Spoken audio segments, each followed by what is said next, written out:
कृष्णायन भाग 34. लेखिका काजल ओझा वैद्य. अनुवाद प्राध्यापक सुधीर कवठाळकर. अभिवाचन अदिती पालिमकर.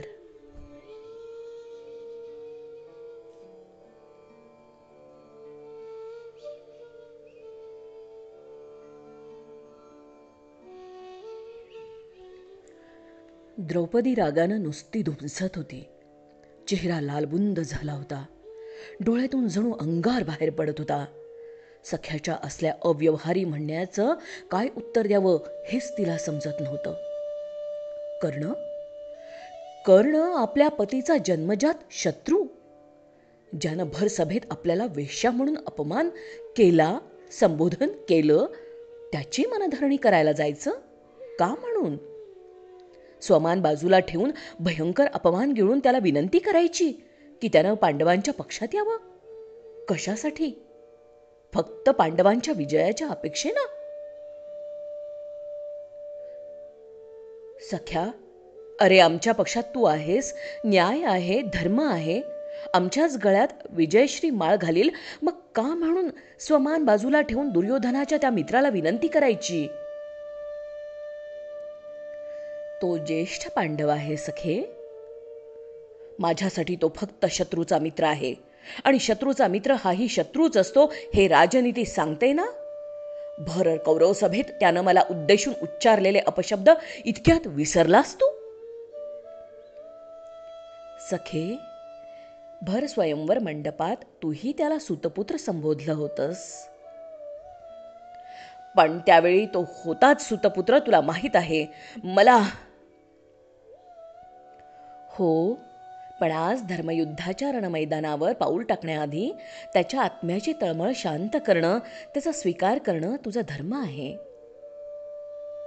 माझा धर्म आणि तुझी राजनीती. द्रौपदीच्या डोळ्यात ज्वाळा भडकली. तसं समज हवं तर, पण तुझ्या पाचही पतींच्या रक्षणासाठी तुला कर्णाला भेटायला हवं. हे तू म्हणतोस? द्रौपदीच्या डोळ्यातला अंगार कृष्णाला जणू भाजत होता. हो, धर्मक्षेत्रावर, कुरुक्षेत्रावर या महासंहाराचा आरंभ होण्याआधी तू हा एक अखेरचा प्रयत्न करावास असं मी तुला सुचवतो आहे. तुझी इच्छा सूचना आम्हा सर्वांसाठी आज्ञा आहे. सख्या, तुझी सूचना न स्वीकारण्याचा आमच्याजवळ विकल्प नाही रे, विकल्प नाही. स्वीकारायची नसेल तर नको स्वीकारूस. मी तर सर्वांच्या हितासाठी. सर्वांचं हित? खरंच सर्वांचं हित आहे या महासंग्रामात? घराघरातून उठणारा विधवांचा आक्रोश आणि अनाथ पोरक्या बालकांचं रडणं हेच कदाचित सर्वांचं हित असेल. स्वधर्म, राजनीती, परित्राण यांसारखे शब्द मला समजत नसावेत, खरं ना? कृष्णे, तुझे प्रखर वाग्बान मला विंधून टाकतायत. तुला विरोध नाही करत मी, पण प्रत्येक जण बरोबरच असतो त्याच्या त्याच्या जागी. स्थान बदललं तरच अंतिम सत्य समजेल कदाचित. अन्य दिशांकडे बघितलंच नाही तर त्या दिशेच्या सूर्योदयाचा प्रकाश तुमच्यापर्यंत पोहोचणार कसा? मिटल्या डोळ्यांसमोर दिसणाऱ्या उन्हासारखं असतं सत्य कृष्णा. अरे प्रकाश न पोहोचताही त्याच्या तेजाचा अनुभव येऊ शकतो ना.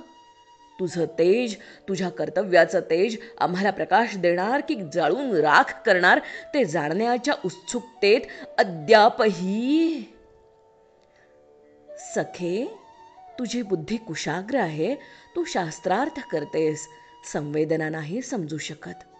प्रत्येक गोष्ट आकडेवारीने नाही समजू शकणार. फुलांचं उमलणं, दवबिंदूंचं बरसणं आणि सूर्योदय झाल्यावर सुकून जाणं या निसर्ग घटना आहेत. तर्काच्या आधारे त्या कशा उकलणार? तर्क? एक कडवट हास्य उमटलं द्रौपदीच्या चेहऱ्यावर. तर्कच केला असता तर पाचांची पत्नी होऊन जगलेच नसते. पित्यानं स्वयंवर मांडलं, मला न विचारताच मत्स्यवेधाचा पण योजला. पांडव ब्राह्मण वेशात स्वयंवर मंडपात आले. तुला सर्व ज्ञात असतानाही मत्स्यवेध करवलास अर्जुनाकडून. हे सर्व कमी होतं म्हणून की काय? कुंती माता म्हणाल्या, वाटून घ्या 5 जणात. काय तर्क होता एका स्त्रीला वस्तू समजून वाटण्यामागं? तर्काची गोष्ट तू करू नकोस सख्या. एका रजस्वलेला भर सभेत खेचून आणण्यात काय तर्क होता? हरलेल्या पतींनी पत्नीला पणाला लावली, यात कोणता तर्क होता कृष्णा? तरी स्वीकारला ना, निपण हरले. वृद्ध विद्वान लोकांच्या त्या राजसभेत एका स्त्रीचा अपमान ओठ शिवून घेऊन पाहिला जातो. कोणता तर्क सख्या? वस्त्रहरण होऊन माझ्या लज्जेचे धिंडवडे निघेपर्यंत तू वाट पाहिलीसच, यात कोणता तर्क होता रे? तू मनात आणलं असतंस तर मला स्पर्श करण्याआधीच दुःशासनाचा हात निखळून पडला असता. टोकाला जाईपर्यंत कोणता तर्क होता? बोलता बोलता द्रौपदीचा गळा भरून आला होता. ती त्वेषानं बोलत होती. सगळं शरीर कंप पावत होतं. डोळ्यातून अश्रू नव्हते येत. अश्रूंचं सरोवर फुटावं तसं शरीर भिजवून गेलं होतं. कृष्णानं बाजूच्या मृत्तिकेच्या घड्यातलं पाणी चांदीच्या पात्रात ओतलं. ते द्रौपदीच्या हातात दिलं. अतिशय कोमलपणे रुजुतेने तिचा चेहरा आपल्या ओंजळीत धरला. सखे, जी गांधारी मातेच्या पुत्रांना शाप देईल आणि तो खरा ठरेल अशी कोणती स्त्री या युगात होती आहे? आणि सखे, तुझ्या जिभेतून कसे अग्निकण बरसतील अग्निकण्या तापल्याशिवाय? म्हणजे पाणी पिऊन थोडी शांत झालेली द्रौपदी स्वस्थ होती. उत्तर्यानं तिनं घाम पुसला. सखे, माझ्या प्रत्येक गोष्टीत तर्क असतोच. तो तुझ्यापर्यंत पोहोचला नाही असं कदाचित घडेल. मीच पोहोचू देणार नाही असंही घडेल. माझा तर्क माझं कर्तव्यच असतं, माझं साध्य असतं. आम्ही केवळ साधन मात्र असंच ना? द्रौपदीच्या आवाजात दुखावलेल्या बालकाची भावना होती. नाही, तुम्ही सहकारी, सोबत चालणारे, माझ्या साध्यापर्यंत मला घेऊन जाणारे माझे स्नेहीजन. कशासाठी असं केलंस सख्या? येणाऱ्या हजारो वर्षांपर्यंत इतिहास माझा अपमान आठवणीत ठेवील. येणाऱ्या कित्येक पिढ्या एक दुबळी असहाय्य स्त्री असं माझं चित्र आलेखतील. असहाय्य? कृष्णाच्या चेहऱ्यावर हसू फुटलं. 5 पतींना सहाय्य करणारी तू असहाय्य? कृष्ण जणू शब्दातून पांचालीवर स्नेह वर्षवत होता. येणारे हजारो वर्षे तुझं स्मरण करतील. ते तू एक कुशाग्र बुद्धिमत्तेची, तेजस्वी, स्वत्वाचं रक्षण करणारी, त्यासाठी झुंजलेली, तेजशिखेप्रमाणे पवित्र स्त्री म्हणूनच करतील.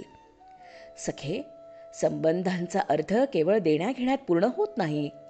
एका आत्म्याकडून दुसऱ्या आत्म्याचं संयोजन हा अर्थ आहे संबंधांचा. यात शब्द आणि सत्य अपूर्ण ठरतात. माझ्या कर्तव्य धर्मात मला सहाय्य करू शकेल असं व्यक्तित्व माझ्यापेक्षा विराट हवं हे तू जाणतेस सखे.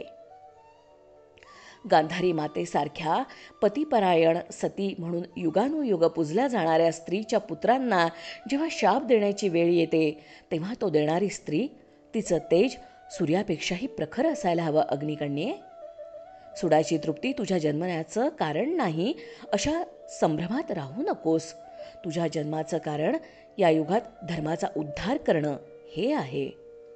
या युगातला काळीमा पुसून तुझ्या तेजानं युगाला लखलखीत करणं हे आहे. तरी देखील माधवा, मी कर्णाकडे जाणार नाही. मी कसल्याही राजनीतीचा भाग नाही आणि होणारही नाही. बोलता बोलता द्रौपदी झटकन बाहेर निघून जाण्यासाठी दालनाच्या दारापाशी आली. क्षणभर थांबून मागं वळली न तिनं कृष्णाकडे अतिशय ममतेनं पाहिलं. हात जोडून कृष्णाच्या नजरेला निजर भिडवून उद्गारली, त्वदीयं वस्तु गोविंद तुभ्यमेव समर्प्यते. ओठांवर उत्तरीय दाबून धरत निशब्द रडत कृष्णाच्या दालनातून ती बाहेर पडली.